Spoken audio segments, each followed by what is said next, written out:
Que privilégio eu tenho de poder partilhar com você hoje um assunto tão solene, tão grave, tão urgente, tão necessário.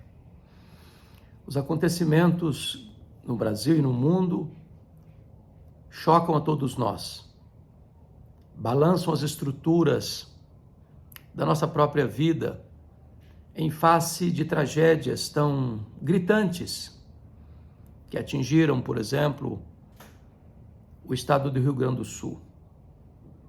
A maior enchente do século, onde centenas de cidades foram atingidas, muitas delas inundadas, estradas destruídas, barragens rompidas, rios transbordando pelas ribanceiras, inundando campos, cidades, vilas, arrastando tudo, destruindo tudo, deixando um rastro doloroso de dor e sofrimento. É claro que os prejuízos humanos e materiais são incalculáveis. Há situações irreparáveis, como pessoas que morreram completamente arrastadas pelas enxurradas barrentas, vendo suas casas construídas com suor e lágrimas, sendo destruídas em questões de minutos. Sonhos que se chocaram com esta dura realidade. Vimos meses antes situação semelhante, mas não com tanta intensidade, no sul do estado do Espírito Santo. Temos visto terremotos, guerras, rumores de guerras, invasões de uma nação contra outra, de ataques terroristas, de situações que nos remetem necessariamente à questão escatológica, ao que nós chamamos dos sinais eloquentes da segunda vinda de Cristo. Algumas pessoas não gostam de tratar deste assunto, outras pensam que seria um exagero trazer à luz, a lume, este tema, mas precisamos estar apercebidos. E no sermão profético de Jesus, ele trata da matéria. Vale destacar que há mais profecias sobre a segunda vinda de Cristo do que sobre a primeira. Como todas as profecias relativas à primeira vinda se cumpriram, e se cumpriram literalmente, nenhum tio, nenhuma vírgula deixou de se cumprir. Precisamos também ter convicção de que os sinais da segunda vinda se cumprirão, literalmente. O Senhor Jesus não marcou datas e nos proibiu de marcar datas. Todos aqueles que marcaram datas para a volta de Jesus fracassaram e hão de fracassar. Não acreditem naqueles que dizem, eu sei quando ele vai voltar. Daqueles que já marcaram datas e caíram no ridículo e tentaram se explicar depois, mas não saíram do ridículo. Porém, Jesus não nos deixou sem alertas, sem avisos, sem placas na beira do caminho. E quando foi perguntado quais seriam os sinais da destruição de Jerusalém, e que sinais haveria da sua segunda vinda e da consumação dos séculos, Jesus foi bem categórico, bem claro, bem específico, apontando-nos alguns sinais. O primeiro sinal que Jesus aponta é o falso ensino religioso, o engano religioso. Vede que ninguém vos engane. E Jesus alertou que haveria falsos profetas, falsos mestres, falsos apóstolos, falsos cristãos, falsas igrejas, falsas doutrinas, para enganar, se possível, os próprios eleitos. É claro que os eleitos não podem ser enganados, mas esta onda da religiosidade forânea às Escrituras, que torcem as Escrituras, que negam a veracidade das Escrituras, encontram espaço todo dia, toda hora, e a cada dia 5 novas religiões surgem no mundo. Há muitas pessoas hoje que não creem mais que a Bíblia é a palavra de Deus. Outros dizem que a Bíblia não é mais atual, ela serviu para o seu tempo, mas os tempos mudaram, a sociedade mudou e ela não é mais oportuna nem pertinente por ser um livro antigo. Aqueles que acham que a Bíblia precisa ser ressignificada, atualizada, caem nesta malha de engano. O engano religioso está aí em toda esquina. Cidades pequenas, cidades grandes. Os falsos religiosos, os oportunistas da fé, os milagreiros de plantão, com promessas mirabolantes, enganando as pessoas para oferirem vantagens com isso. E Jesus alertou-nos sobre isso. Jesus disse também que haveria guerras e rumores de guerras, reino contra reino, nação contra nação. A história da humanidade, conforme Arnold Toynbee, é a história das guerras, dos conflitos. A cada acordo de paz se investe mais em armamentos, em armas pesadas de destruição. O arsenal nuclear que se tem hoje, conforme Mikhail Gorbachev já havia dito em 1985 no seu livro Perestroika, daria para destruir o planeta 27 vezes. Nós somos a geração ameaçada pelo extermínio das bombas poderosíssimas, que estão nas mãos nem sempre de líderes sensatos. Precisamos estar apercebidos.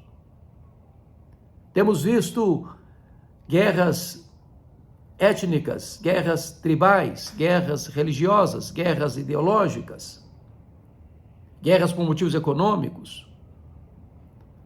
Só no século XX nós tivemos 2 grandes guerras mundiais, 1914, 1918, Primeira Guerra, com 30 milhões de pessoas ceifadas. Em seguida, a Segunda Guerra Mundial, 1939 a 1945, com mais de 60 milhões de pessoas ceifadas. A truculência, o desamor, a destruição. E isso é um sinal de que a sociedade perdeu por completo a sua direção de solidariedade, de companheirismo, onde o homem é o lobo do próprio homem. Mas Jesus falou também de terremotos em vários lugares.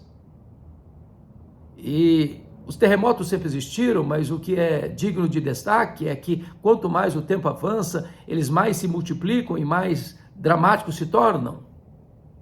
As enchentes, os tsunamis, as tempestades, as cidades inundadas, os rios transbordando, as barragens rompidas, as inundações. Isso não é apenas um fato natural, isso tem também ligação direta com o alerta que Jesus nos deu sobre a sua segunda vinda. Talvez hoje mais consternados estejamos com esta grande tragédia que desabou sobre o estado do Rio Grande do Sul. Mais de 300 cidades atingidas, dezenas e dezenas de cidades inundadas, casas destruídas, comércio colapsado, abastecimento de água e alimento completamente colapsado. E vemos uma situação dramática, desesperadora, de tanta gente que perdeu a vida e de tantos que perderam tudo que possuíam, de um dia para outro, vendo seus sonhos sendo arrastados água abaixo, e ao mesmo tempo, enquanto um estado chora, outro estado promove uma festa, um show, marcado pelo ocultismo, pelo satanismo, pela desfaçatez moral, sob os aplausos de uma das emissoras que transmite este show numa hora em que a nação deveria estar chorando e se solidarizando com seus compatrícios que estavam morrendo e perdendo tudo que tinham. Vivemos essa esquizofrenia moral, essa indiferença emocional, essa situação onde não se presta mais socorro, porque não adianta você, talvez até enviar alguma coisa e, ao mesmo tempo em que um está chorando, você está celebrando, e celebrando num show que deveria ser evitado para o bem moral da nossa nação, já tão assolada, já tão desgastada, com tantos escândalos, com tantas mazelas, com tantas situações adversas. Mas tudo isso aponta certamente para o sermão profético de Jesus sobre o fim dos tempos. O Senhor Jesus falou também da perseguição religiosa, em que os cristãos seriam entregues, e entregues às vezes pela própria família, pai lutando contra filho, filho lutando contra pai, mãe lutando contra filha, filha lutando contra mãe, onde os inimigos do homem seriam os da sua própria casa. A perseguição religiosa não é uma página virada na história, não, é o cardápio do dia em muitas nações. Nesse momento que eu estou lhe falando, há muitos cristãos presos, sendo torturados, sendo mortos por causa da sua fé. Onde há países dominados pelo regime comunista, onde ter uma Bíblia é um crime, onde frequentar uma igreja é uma proibição, onde construir um templo cristão é um assinte à lei, onde as pessoas são perseguidas, presas, torturadas e mortas, não porque praticam crimes, não porque abalam as estruturas da sociedade pelos desmandos e desobediência aos preceitos legais, mas simplesmente porque creem no Senhor Jesus, porque se declaram cristãos. E Jesus vai além no seu sermão profético, dizendo que o problema é a cristofobia. Eles serão odiados por todos por causa do nome de Jesus. O problema nem tanto é a questão da religiosidade, a questão é o nome de Jesus. E nós vivemos nessa sociedade que, disfarçada ou declaradamente, professa essa cristofobia, onde os cristãos são escarnecidos, zombados, onde a fé cristã é enxovalhada, onde se faz gracejos, motejos e zombarias da fé cristã, onde a Bíblia, a palavra de Deus, tem sido proibida de entrar em bibliotecas,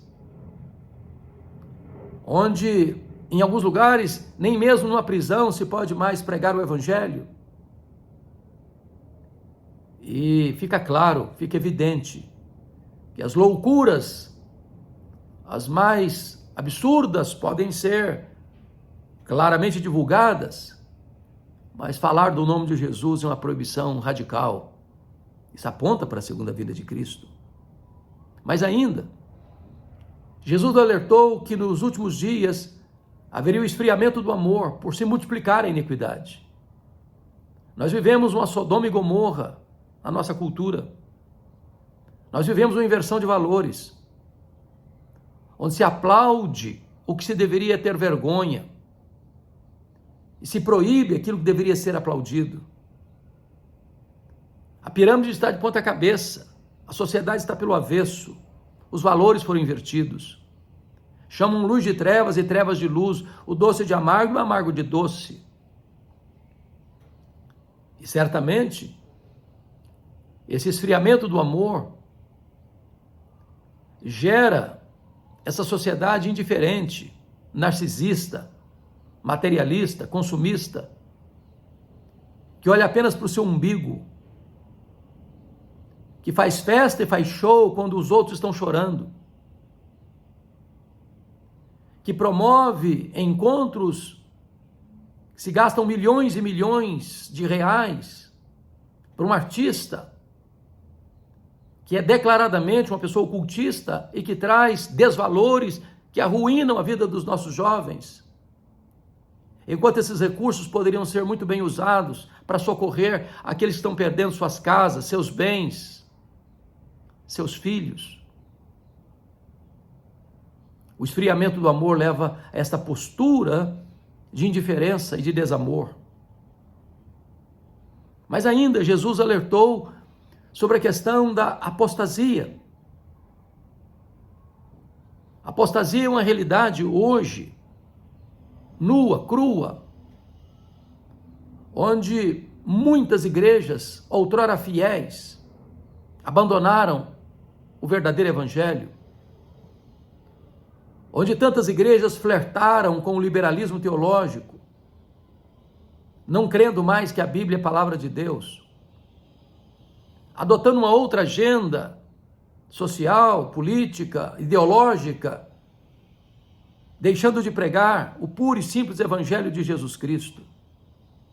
Seminários que outrora formaram teólogos, missionários e pastores, hoje tomados de assaltos pelo liberalismo, promovem ceticismo, incredulidade.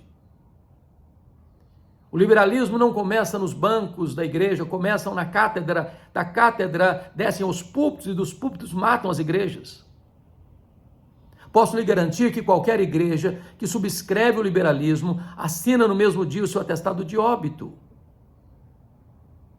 Você olha para a Europa, você olha para a América do Norte, você olha para os outros continentes, você olha para o Brasil e você vê os efeitos danosos, deletérios, devastadores do liberalismo teológico. Denominações minguando, desidratando, murchando. E ninguém acorda, ninguém para refletir que a decisão foi tomada na contramão da verdade, da instrução que Deus nos dá em sua palavra. Não há retorno.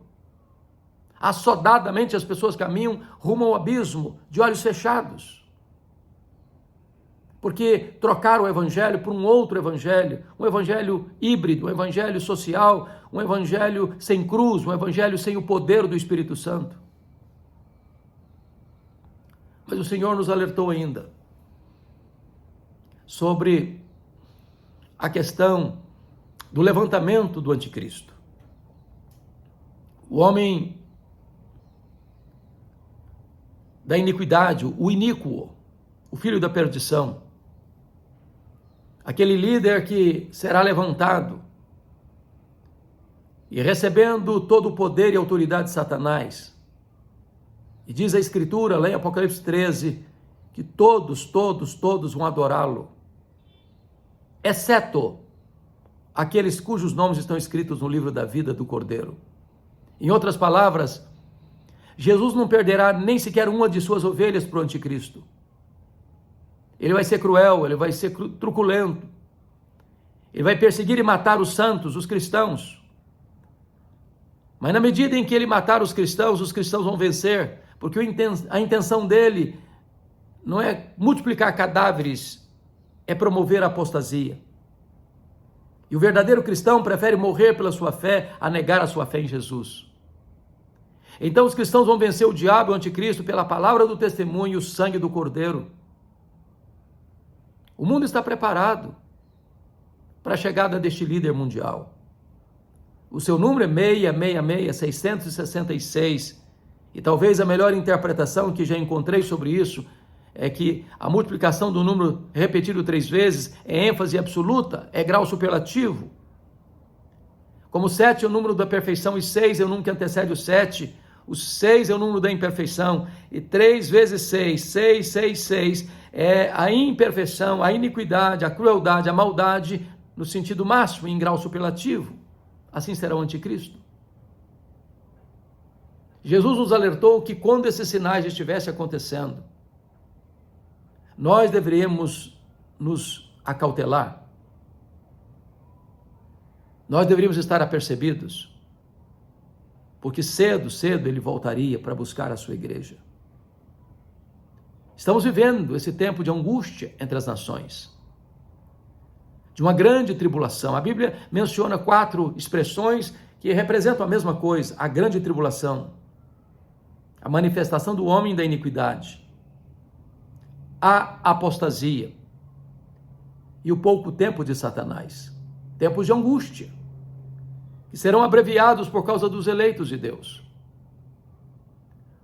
O iníquo, o anticristo, recebe esse título iníquo porque ele será um homem sem lei. A palavra iníquo aí no grego é anomos, o prefixo a de negação e nomos, lei. É o homem que não vai se submeter à lei, estará acima da lei, que será a própria lei. Um déspota. Parece-nos que o mundo está ensaiando, abrindo o caminho, preparando o caminho para a chegada desse líder perverso, que será destruído pelo sopro da boca do Senhor Jesus. Então Jesus conclui o seu sermão profético, mostrando que a geração será como aquela do dilúvio. Noé pregou e o povo não quis ouvir. Noé construiu uma arca falando de um dilúvio que chegaria e o povo dava risada, escarnecia, zombava. Diz a Bíblia que as pessoas casavam e davam-se em casamento, comiam e bebiam, até que chegou o dilúvio. E certamente não há nenhum erro em casar e dar em casamento, comer e beber. O problema é que essas pessoas faziam essas coisas não levando Deus a sério. É o secularismo, é o materialismo, onde as pessoas vivem a vida, ganham, compram, vendem, perdem, tornam a ganhar, mas tudo isso sem Deus. E quando aquele dia chegar, essas pessoas serão colhidas de surpresa, porque Jesus voltará. E voltará pessoalmente, visivelmente, audivelmente, repentinamente, inesperadamente, inescapavelmente, vitoriosamente, gloriosamente. Jesus voltará, não mais entrando na história humildemente como fez na sua primeira vinda. Ele voltará em majestade e glória, em grande poder, como Rei dos Reis, como Senhor dos Senhores. E ele voltará para colocar todos os seus inimigos debaixo dos seus pés. Ele vai lançar no lago do fogo o anticristo, o falso profeta, o diabo, a morte, o inferno e todos aqueles cujos nomes não estão escritos no livro da vida. Ele voltará para sentar-se no trono e julgar as nações. Para dizer àqueles que estiverem à sua esquerda, aqueles que zombaram do seu nome, escarneceram da sua graça e rejeitaram o seu convite de salvação: apartai-vos de mim, malditos, para o fogo eterno preparado para o diabo e seus anjos.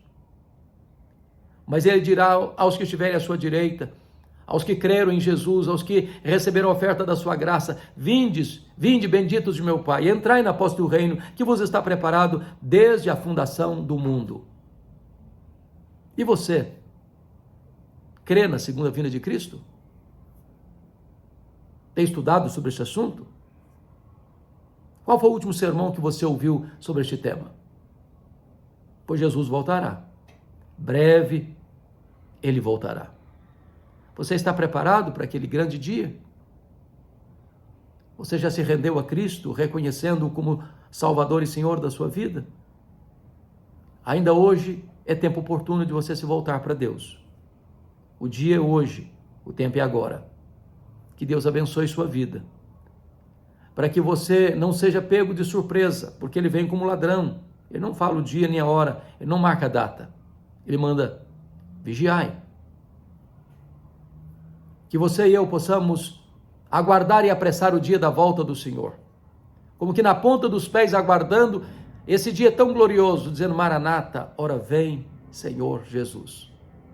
Que Deus abençoe sua vida, que Deus abençoe seu coração, e que esta mensagem leve você a uma reflexão, e mediante uma reflexão, uma entrega incondicional da sua vida a Jesus.